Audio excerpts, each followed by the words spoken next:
Okay, good to start. Now, yeah, Okay, we're live. nice. Yeah. Hello, everybody. Good afternoon, good evening, good morning, wherever you are. Uh, my name is Kavita Karunakaran. I recently joined Meshery and as a contributor, started contributing for it since December. And recently, I am proud to have a community member profile in layer5.io that came live since last week, I guess. I got certified in as a Meshery, as a certified Meshery contributor last week too. And then we had the first session of the CMC weekly study group last week where we had an introductory session. Speaking about myself, I have like 15 years of experience in the industry, and then currently I've found time to do open source. This uh, community is actually close to my heart because everybody is actually quite accommodating, and then I feel good about solving issues. People are welcoming here. um, we are in the second session of the Certified Mystery Contributor Study Group today, and I am joined with Ronak here. Ronak, can you please introduce yourself? Hey everyone, I'm Ronak and I'm a DevF community manager and I'm in college and in my third year and doing some stuff around here in the community. So I'm grateful to be here and part of this wonderful community. So here on the call, we'll be talking about a lot things about the certification and this will help you how you can get prepared. So yeah, that's a good one for me. Thanks for it. All right, thank you for that introduction, Ronak. And today, as we see in the agenda, we would be actually talking more about Meshery CLI, which is one of the five core components of Meshery as a project. And I would be actually reusing the slide which was used by Aditya and Matthew some time ago to give some contributor trainings. So the agenda is already there in the CMC weekly study group MOM. You can actually find that out in the calendar invite itself. Um, so over to the slides now. So introduction, what is Meshery CTL? Just like kubectl, we have Meshery-ctl, which is actually the command tool for interacting with your Meshery instance and managing the lifestyle of Meshery. It has a variety of number of commands and subcommands which you can actually use to interact with the Meshery application and then do your cloud native management. Um, so this is just a preview of what exactly it looks like. It's a command line tool developed using Go. Uh, so architecture. This there is a separate slide for explaining the full architecture. I think that's posted in the discuss.layer5.io also. You can check that out. And this is just two slides from there itself. So the Meshery architecture, you have Meshery UI, Meshery CTL, and you can actually use scripts and all to communicate with the Meshery server. Meshery server actually communicates to the backend like Docker or Kubernetes or something. And we actually have gRPC and HTTP to communicate between various layers. And of course, we use GraphQL as well. Um, I think the if you go to the architecture deck, it's actually quite self-explanatory there. Um, yeah, you have different ways of installation of Meshery. You can actually use a Docker desktop and then use the Docker extension for Meshery. You can actually install it in kind. You can actually install it as Meshery CTL in local using the install script. Um, that's the thing. Um, this is the repository structure. You can actually find the project inside GitHub in this location. So this is the overall repository structure. Docs-new is actually the folder which was created to do the migration of documentation from Jekyll to Hugo, and Rona counts most of that migration thing. Docs is the as well Jekyll based implementation for documentation that we have. Uh, and we have Meshery CTL as a separate folder, policies separate folder, UI server, and provider UI. We'll be actually focusing on Meshery CTL. Um, okay, so if you go inside this one, let me actually show that in my local so that it's easier. Mm, okay, so this Meshery follows the the standard default Go program structure, the code structure. So inside CMD Meshery CTL, you have the main.go. Main.go actually calls for the root.execute. This root is actually the place where the root command is actually defined. We use something called Cobra for uh, command line tool implementation. So it is used because there is actually further slides that is coming up about that. So we use the root command, and inside the root command, you have uh, available commands. So this is actually what you actually see when you actually run the help for this particular command. Each of the commands, subcommands are actually there inside the proper folder structure, and Cobra actually makes sure that um, this folder structure is the, I mean, you can actually see the folder structure and then formulate the command itself. That's the beauty of this one. So you have end-to-end tests over here. um, so internal CLI is the place where you have root and all the commands. You have end-to-end tests here.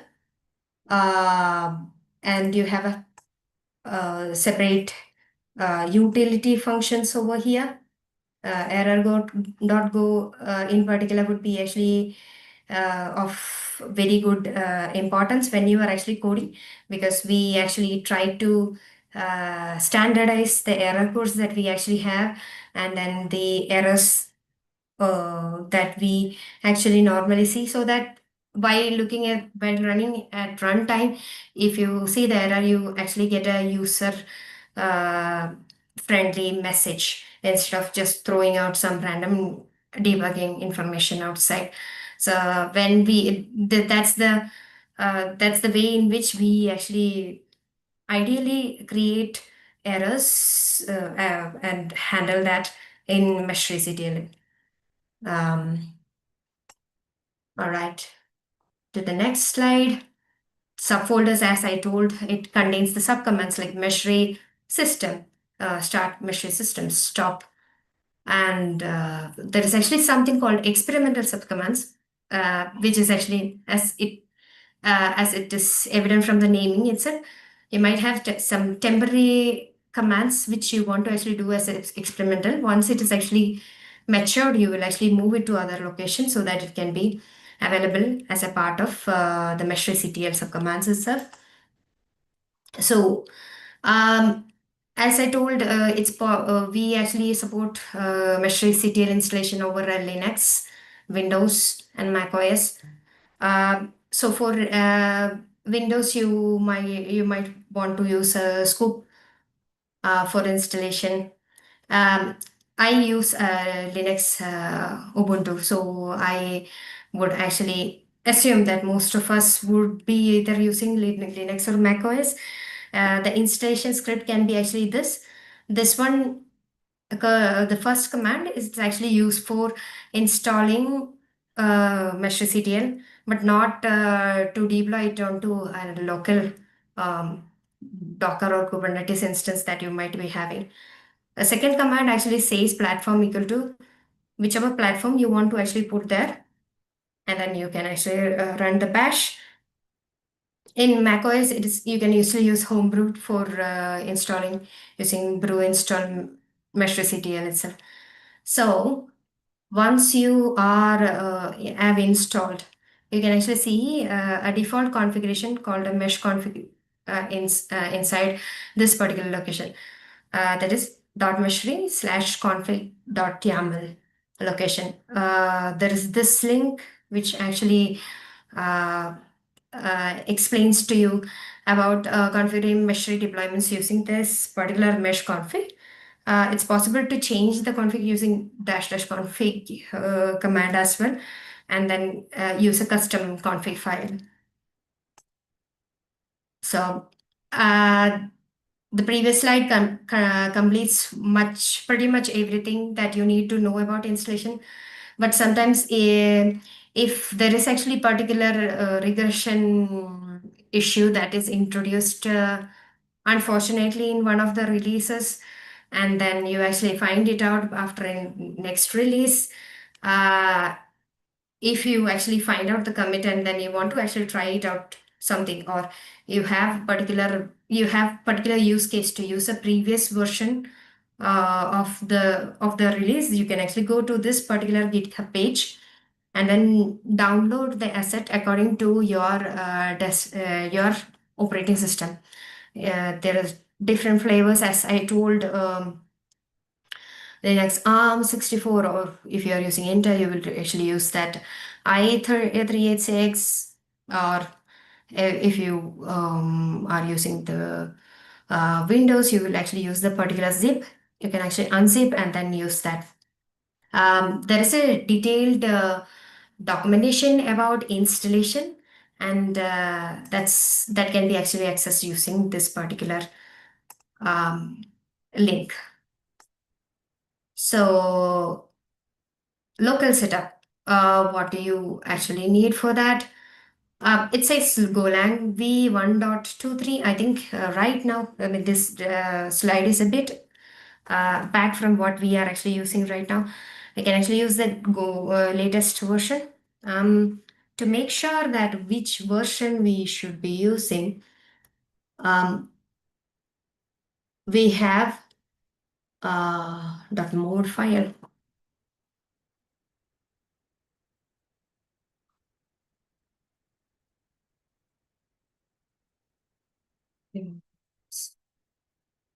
One second, it's actually not here. Sorry. Uh,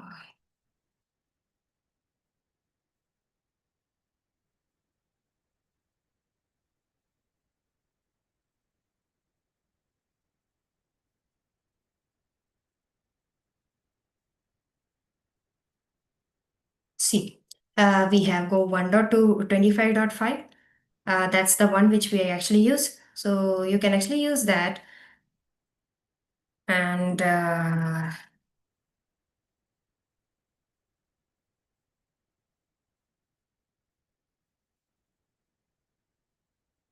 for Windows, so I assume people will actually know what a make file is. For the uninitiated, make file is actually nothing but it has text. It's actually of a text format, and then it actually has particular targets or places, aliases for big number of steps that you would actually have to do otherwise. I'll actually show the makefile that we have. Uh, this is the makefile for Meshery CTL, and how to run it. That's how to actually do it. It's actually go to the Meshery CTL and then run make. And for Windows, you have for Win itself. Um, the GNU make can be actually installed via this particular link given here, or if you are using Chocolatey, you can actually use that too. And if you are actually making changes to the CLI documentation, you might actually need a jiggle, but that will be actually covered later, like how exactly you can actually modify your CLI documentation.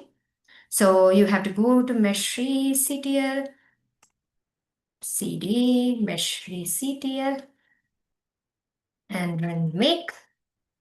So ls minus la, Meshery CTL, see the date. Yeah, it matches. And then that dot slash Meshery. In case of Windows, when you use make for Win, you would be getting an exe file. So you would have to actually do exe and then type your command. By default, if you don't give any value, after that, it will actually give the help menu. And Meshery, you have a set of flags that you can actually use. And the flags which can be used are here. And the available subcommands are actually here. Um, so next slide. The libraries that we use, Cobra, as I discussed earlier, that is actually used for uh,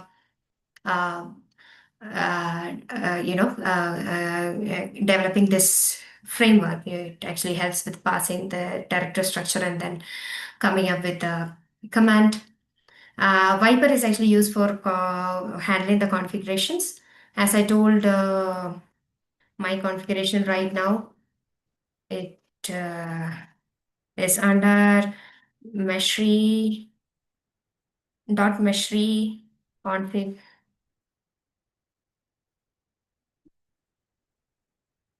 Config.yaml.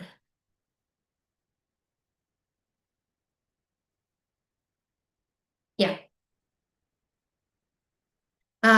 BATS is actually used for writing E2E test cases, but we would be actually covering that in detail in the next session. And Meshkit also, it's because Meshkit is actually used for, I mean, having the logging and architectural components bundled in a separate repository for us. Cobra framework, why we are actually using, it's because it's easy subcommand based CLA application.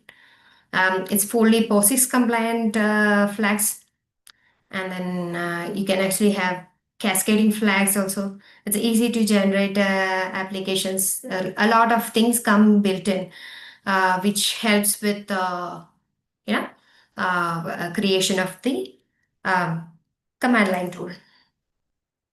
So here we are seeing an example Cobra framework command. Let's go there and then see what's there. So this is actually environments command. So if you want to actually invoke, you have the environment here. So Meshery CTL environment dash dash help. What exactly do we have there? Create, delete, list, and view. Okay, let's go back to the repository and then see what exactly you have there. You have create, delete, a list, view, and then a couple of test cases. This is actually the root command for that particular one, and you would see available commands as this one. List environment, create environment, delete, and view. So for a particular Copla command, the use is actually the name of the command. Short is actually the short description. Long, it's actually the long description. And then you have an example where you actually tell like how exactly you can actually use. For example, it's possible to list environments based on the given org ID. You can actually use this one. Uh, um, and view can also be actually used. So if you give list without the org ID, I think it will actually list all the environments. So you have args over here, and what it does is you actually send, I mean, there will be actually some mandatory and optional commands. If there are actually um, any subcommands that you are expecting, and by default it should not be run just as such, then you actually send this error because the argument is actually zero. And yeah, you need to actually give invalid command, invalid argument error, and please provide a subcommand with the command. So this is what I was actually telling about the, the errors you give. a proper error to the user saying that, okay, this, which would give him a hint, him or her again, hint that what exactly went wrong in your in the command that was executed, rather than exiting without giving any hint. So once that validation actually happens, you go to the running, and then you actually validate subcommands. You check whether it is actually a valid subcommands by looking at the list of available commands. And if it is actually not, then you actually throw an error saying that this is an invalid command. Please use the proper command that is actually available. Uh, and then you actually continue the implementation. We would not actually touch upon each and everything, but this was actually taken as an example to explain how the code actually looks like, and it would be easier for you to add a new command. Keep in mind that if you want to actually add something, some new command here, for example, you would be creating a something like patch.go over here, patch.test could go. You would be having your implementation in the same structure. But if you don't add this available, it is in the available subcommands, you might not actually, I mean, Meshery might not actually be helpful in actually completing that. And it would actually say that this is an invalid subcommand because you have the validation over here against the available subcommand. Um, okay. So that's just a high level overview of Meshery CTL, and you have seen that there is actually documentation for each of the commands over here. So this documentation you can actually use in Makefile.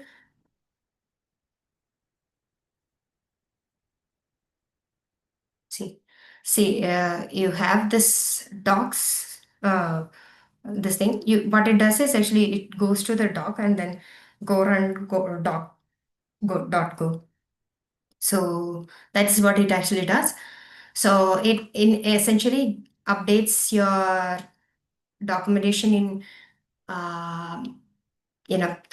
the docs where you have the assets and pages where the documentation is actually living. And this is the reference documentation. So this is actually generated using the previous make docs command that we saw. And this is actually the structure, system, adapter, performance, design, filter. You can actually go and then check for dash dash help for each of these commands, and then you can actually play with Meshery CTL when you get time to get a hang of it. That's what I would actually uh, tell. So contributing to Meshery CTL docs, we have already covered that. Um, each command or subcommand doc page is created using the Cobra, and there is actually a detailed step-by-step documentation relating to how to contribute to CLI. It would be worth looking at this one and going through the design principles. This is a Meshery style guide. So the design principle says that it's better to keep consistency because consistency of interaction drives quality. We are actually giving a lot of importance for quality of user experience. So consistency is one thing that would actually help. And when we are actually designing commands, looking at the command, see, for example, Meshery CTL environment, you can actually have environment create. You don't, I mean, as a developer, when I see the command Meshery environment create, it's quite intuitive to me that there would be actually, that would be followed by the data that you require to create an environment. So while you are actually designing a new command, try to make it more intuitive. designed for brevity. It's like if the command is too long, then it is possible that while you are typing it out, you might make mistakes, silly mistakes, and also it's easier to understand the command when you are actually having it as a brief thing. So for the same reason, you have um,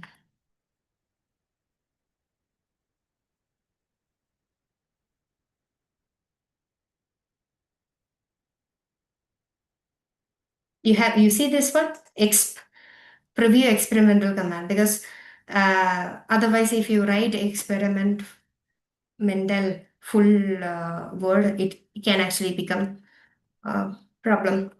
So I mean sometimes like PARF is used for performances, so try to have some brevity so that it's easier for us to type it out.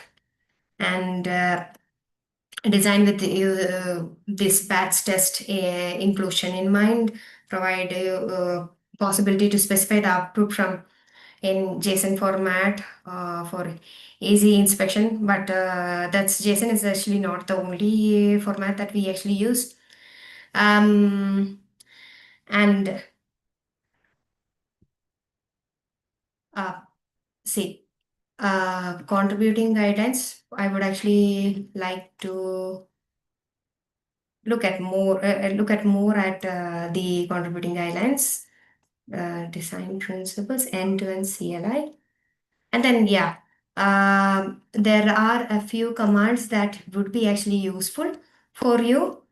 Let's actually try with, um, since I have some more time, I'm actually starting with, see, this is actually how I would be actually installing that in my local Meshery CTL.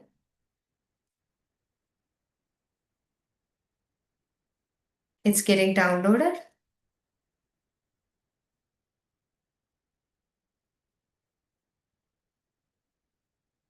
So during starting of meshing, it actually checks for the client whether it is actually the latest one or not. If that is not, then it will actually try to pull and then install.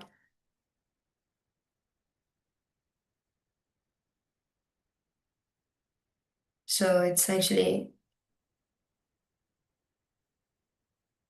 downloading and verifying the endpoint accessibility.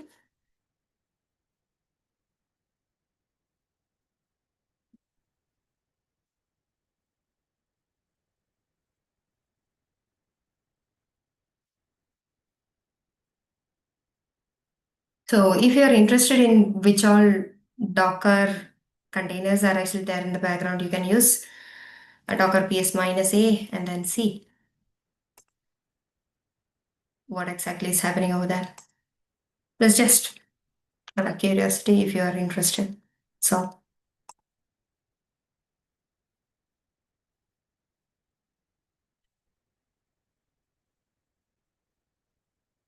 once the accessibility is done, the localhost 9081, this is the default port for Meshery. It will be run. And what you are actually seeing here is actually similar to what you see in the canvas. I mean, it's actually the canvas part. And you can actually use play.meshery.io to access the playground if you have actually not installed. And then this is how it actually looks. So, yeah.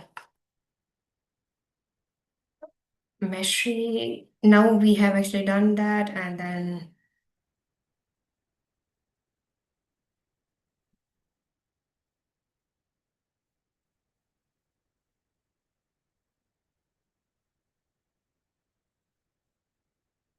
see the Meshery CTL system have uh, Meshery CTL system status. It actually gives the same I mean data like what exactly which all uh, you know which all Docker engines Docker containers are actually running, and then gives idea about which are ports it are actually it is listening. Okay, so start minus B. Docker. This is how I would actually use Docker and then do a system start.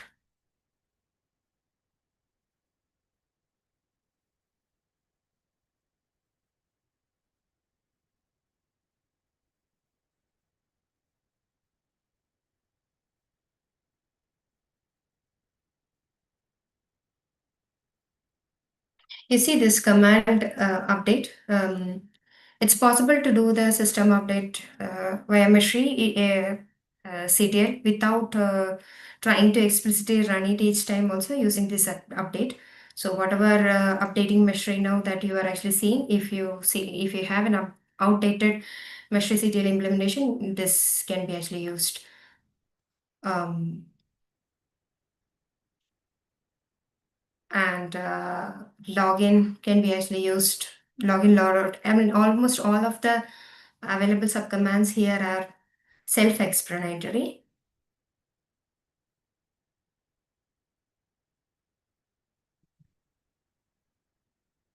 Yeah, it's the same thing. So, you saw that uh, the system is actually having Meshery 1, which is actually the stable latest version of Meshery. In order to stop the Meshery, we'll actually use the system stop.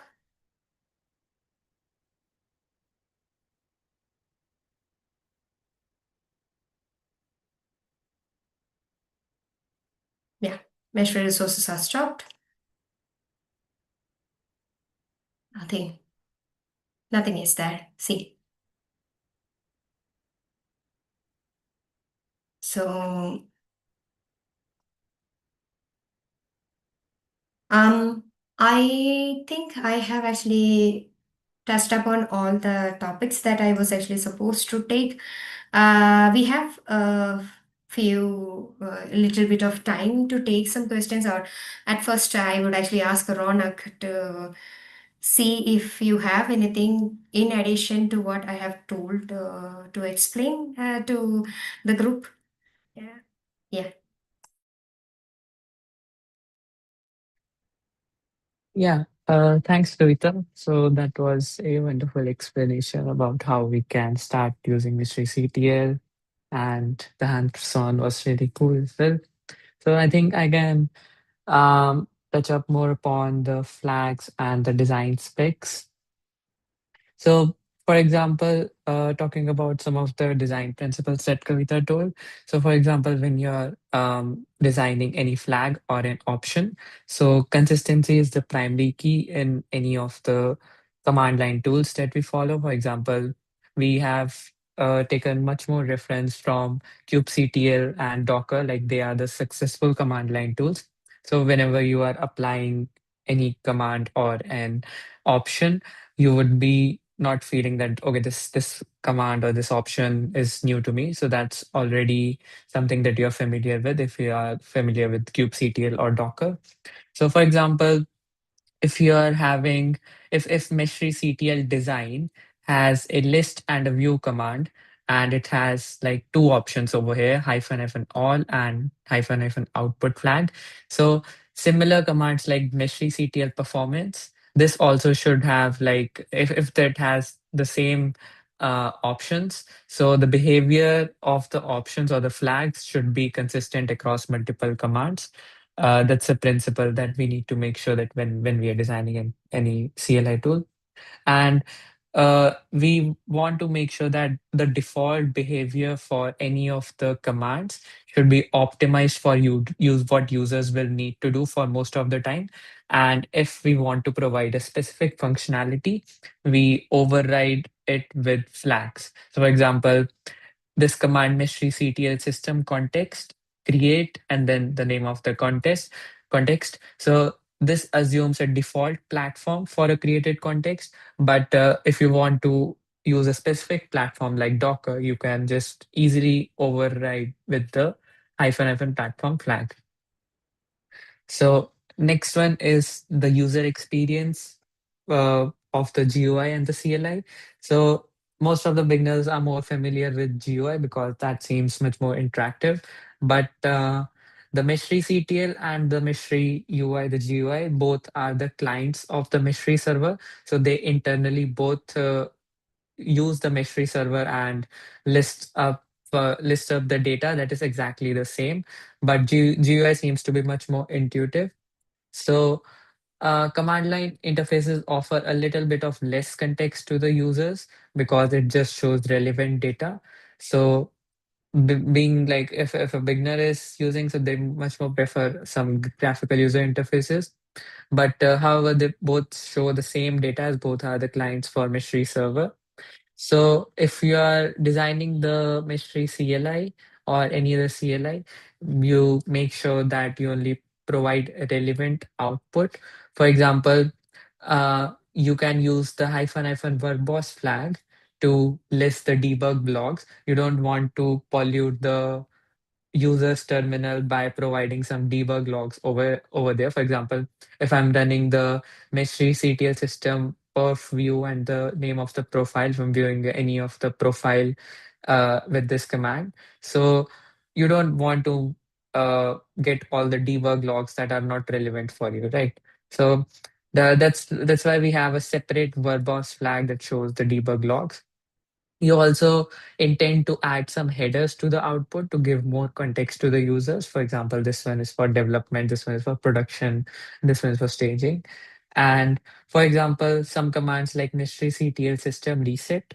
So that is a risky command. So it should ideally ask for a confirmation function, which will prompt the user to type in yes or no to continue. So that's a good behavior if you have any command that has risky behavior.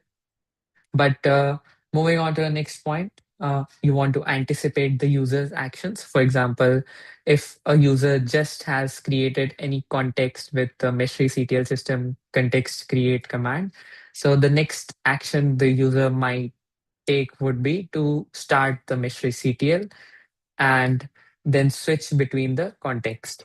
So that's what how you can chain commands as well and provide suggestions to users that okay, you have ran this command. Next step, you can run this command based upon the relevant based upon the relevance of how each command is. You can also anticipate users' errors. For example, Cobra library has one Cobra library does wonderful job over this. For example, if a user writes mystery CTL system and it does a typographical error in the word start. So using the built-in Cobra features, you can give a suggestion that hey, please correct it to the start. That's what you're trying to say.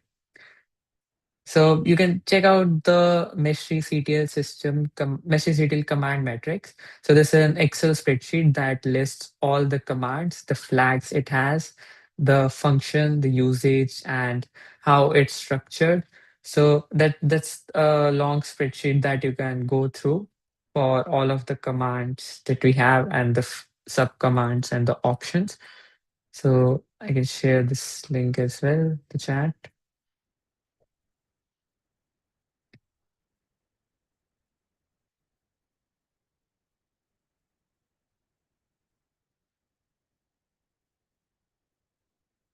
But yeah, so there are some of the user-facing documentation artifacts. So these outline a set of designs artifact produced in the process of creating and implementing functionality specifications. So the one that Kavita already showed, the command line reference, the categories and structured. And one thing that is another thing that's important over here that needs to be highlighted is when you're designing any commands, if you're working on a new command or adding any new feature, so you provide a design specification for it. So what is exactly the design specification? So it tells about what exactly the command does, what the command is called, and what are some of the options it would be having. Is there any similar command that does the same thing currently?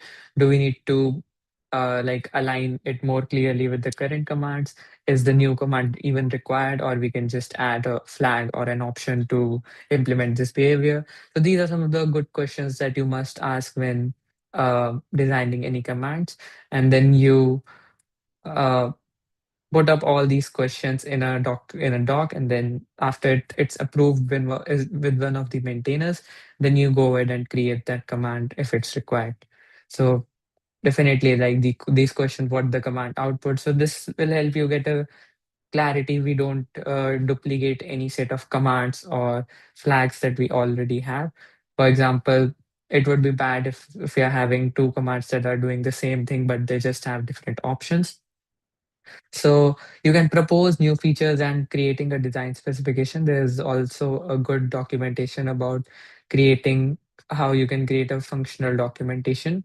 So you can check this templates folder in the community drive, and you can, if you are proposing a new command, you can use one of the templates over here that has the design goals, functional architecture, and whatnot. So definitely that's the structure that we follow when creating any command. Yeah, and oops, I lost the documentation twice. And for some of the small changes, communicating over the issue tracker or the discussion forum is helpful. Like if you want to add a command and if you're not sure, you can just ask more around in the community a bit. Maybe there's already a command that you not know about, so that does the same thing. So yeah, I think that definitely helps. So feel free to ask any questions, and this will cover some of the sections that we have for the Meshery CLI first exam for the CMC certification. So in the next session, like we'll be also covering some of the practice questions that you can take up, and definitely that will help you pass the certification as well.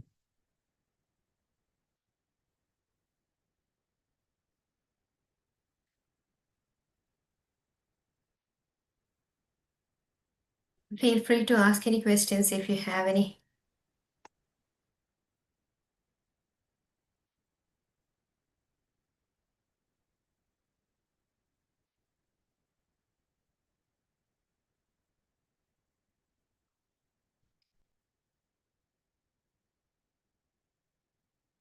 Yeah, good question, Dash, but it would have been easier.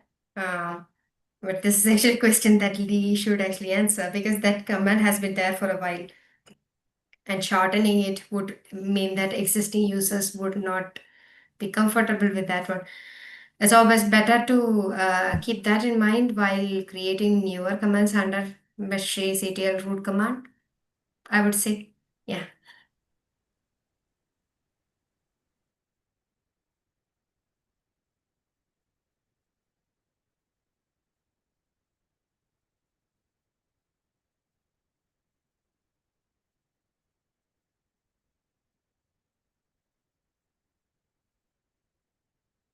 You can actually find the link to the slides that we used in the CMC MOM, as well as in the page where Ronak was actually showing the Layerfied Academy page for a certified Meshery contributor that has self-paced the same. I mean, we have actually used the resources from here as itself.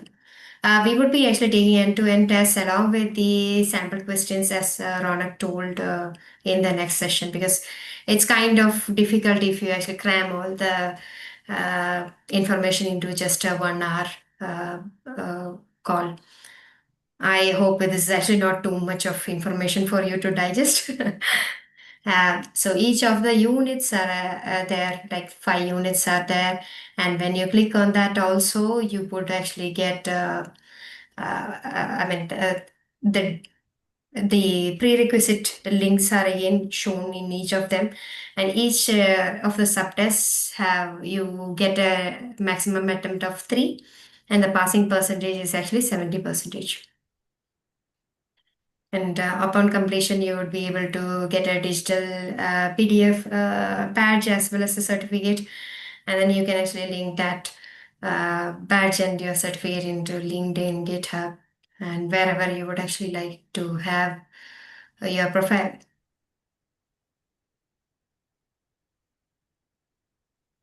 Yeah, and it's completely self-paced, so it's not like if you have completed one unit and you have took that exam, so there's not a time frame in which you have to complete the whole certification. So you can do it according to your own pace, and you can check out each of the prerequisites. That's what we are covering as well in the study group. So we will be covering each of them as well. So with the required hands-on and practice questions. Um, yeah, and talking about if we have some time, so we can show up a blog that we have on the contributors who have been certified. So they have shared their experiences about what preparing for the CMC looked like. This is a certified Meshery contributor credential that you would be earning after you complete this certification that you can show up to your profiles or resumes. But most people don't call it just a certification. Like they call it a structured way to understand and deepen your understanding of what exactly Meshery architectural domains have, like Meshery UI, Meshery schema, server, and the Meshery CLI as well. So uh, they have also like listed some of the advice for future Meshery contributor candidates that don't just read the documentation, try things hands-on practically, and you can ask questions around the community and definitely attend the study group. So yeah, so feel free to check out this blog as well.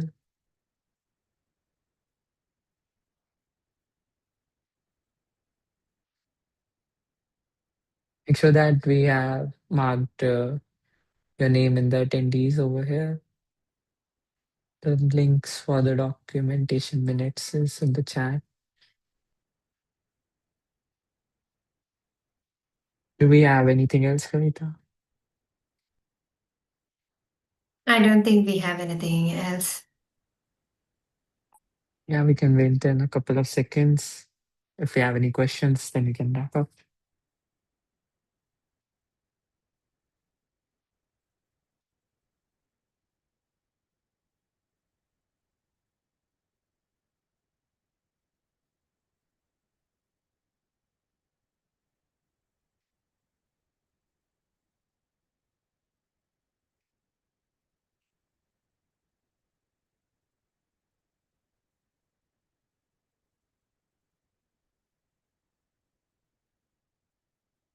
Yeah, okay. We have one question from Damaris.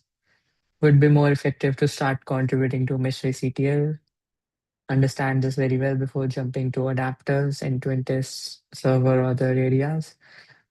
So as if you contribute to Mystery CTL, you will also gain the knowledge of the architecture of what Mystery server is and how it interacts with it. And as long you are understanding it as well, definitely when you deep dive into adapters and other areas like server as well, so it will get you a edge over others.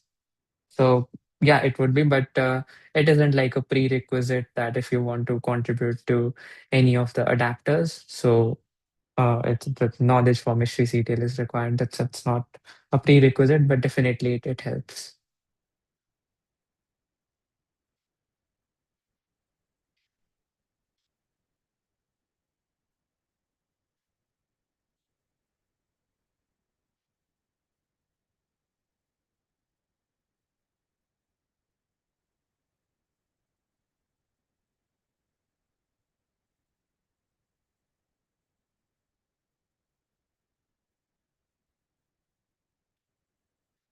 Yeah, like it's an open book test. So uh, even if you like fail, so we have like rotating questions. So each in each try, you will be getting a new set of questions. So as long as you're understanding that makes sense. Yeah, even if it is multiple choice questions, my 2 cents would be actually to, go through the documentations properly, try hands-on. That's what I have actually done. Like, I think I joined there around Christmas and then went for a vacation, came back, and then I actually started looking into the documentation, found some issues with the broken links and all. That's how I actually started. And then I enrolled for the certified Meshery contributor. And then I was actually looking through all the self-paced training, doing hands-on, and then I took like I actually enrolled in January, and I think I got my certification fully. I completed all the 5 units only by last week. So that's how my name is towards the end of people who got certified in Meshery.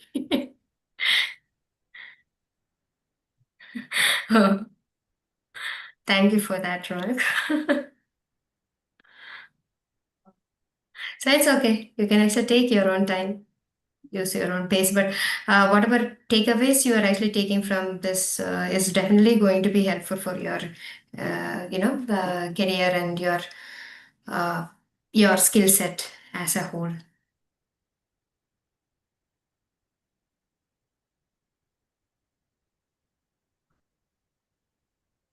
Yeah, completely agree on that. So, all right, if we don't have any questions, I think we'll be seeing you on the next session on Friday, the same time. So, thanks for joining, everyone, and hope you learned something from here. And I wish you a great weekend. So, bye, everyone. Thank you. Bye. Bye.